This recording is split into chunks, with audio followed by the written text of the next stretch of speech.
આજે આપણે બનાવીશું દાલ બાટી સાથે રાજસ્થાની લસણની ચટણી।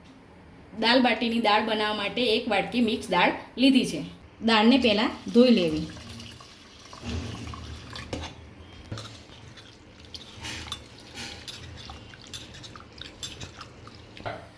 દાળને હવે કુકરમાં બાફવા માટે નાખીશું। દાળમાં 2 ગ્લાસ જેટલું પાણી આપણે નાખીશું। ઉભરો ના આવે એના માટે 1 ચમચી તેલ આપણે નાખીશું। 4 સીટી વાગે એટલે ગેસ બંધ કરી દેવો। ત્યાં સુધી આપણે બાટીની તૈયારી કરીશું। બાટી બનાવવા માટે 4 વાટકી ભાખરીનો કકરો લોટ લીધો છે। મીઠું સ્વાદ મુજબ લેવું। અજમો હાથમાં મસળીને લેવો।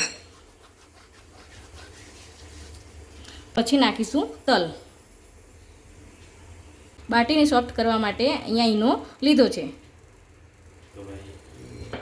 4 ચમચી જેટલું તેલ અહીંયા મોણ માટે લીધું છે।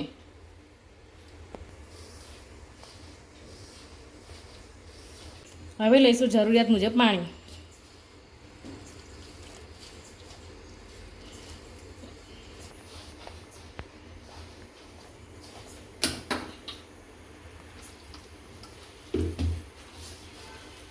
ભાખરીનો લોટ બાંધીએ એવી રીતે આપણે લોટ બાંધવો। લોટ બંધાઈ ગયો છે। હવે બાટી બનાવીશું। બાટી બનાવવા માટે મેં જાળી લીધી છે। જાળી ના હોય તો કોઈ પણ જાતનો ચાયણો લઈ શકાય। બાટીને આ રીતે ગોળ વાળીને મૂકવી।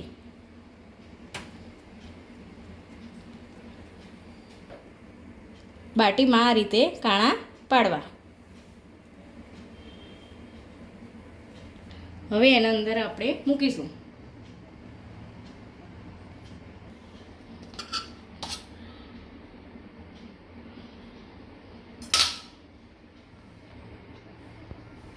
બાટીને મીડિયમ ફ્લેમ ઉપર રાખી 25 થી 30 મિનિટ સુધી શેકાવા દેવી। એને ઉપરથી ઢાંકી દઈશું। વચ્ચે વચ્ચે ફેરવતા રહેવાનું। દાળ બફાઈ ગઈ છે। હવે એને બ્લેન્ડરથી બ્લેન્ડ કરી દઈશું।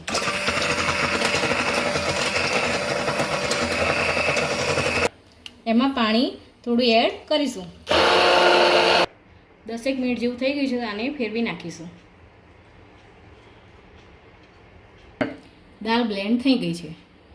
દાળ વઘારવા માટે 2 ચમચી જેટલું તેલ લેવું।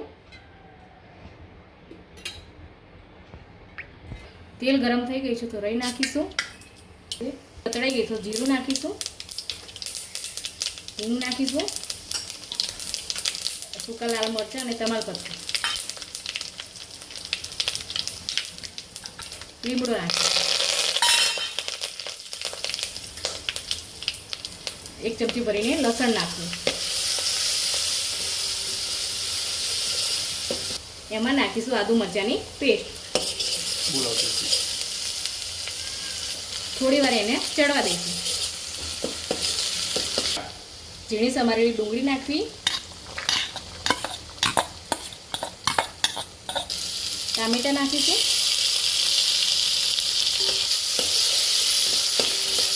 મીઠું નાખીશું એટલે જલ્દી ડુંગળી ટમેટાં ચડી જાય। હવે મસાલા કરીશું।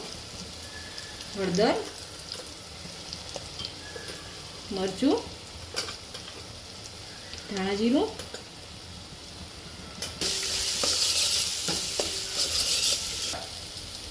થોડો ગરમ મસાલો। બાફેલી દાળ હતી એ આમાં હવે એડ કરી દઈશું। હવે આને હલાવીશું। થોડી વાર 10 મિનિટ જેવી ઉકળવા દેવી દાળ। બાજુમાં દાલ બાટીની સ્પેશિયલ ચટણી બનાવીશું। ચટણી બનાવવા માટે 2 ચમચી જેટલું મેં તેલ લીધું છે। તેલ ગરમ થઈ ગયું છે તો રાઈ નાખીશું। રાઈ કતરી ગઈ, જીરું નાખીશું। હિંગ નાખીશું। મીઠા લીમડાના પાન નાખીશું। લસણ નાખીશું। લસણ થોડું સતળાય પછી જ ડુંગળી ટામેટાં નાખવા. હવે લઈશું ડુંગળી અને ટામેટાં મેં ચોપરમાં ચોપ કરીને લીધા છે.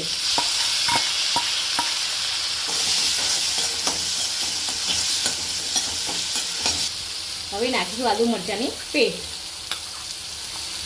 દાળ બની ગઈ છે તો હવે ગેસ બંધ કરી દઈશું. સ્વાદ મુજબ મીઠું નાખીશું. એમાં નાખીશું કાશ્મીરી લાલ મરચું 2 થી 3 ચમચી જેટલું નાખવું. તીખાશ માટે મેં 1 ચમચી તીખું મરચું લીધું છે. ગરમ મસાલો, ધાણા જીરું,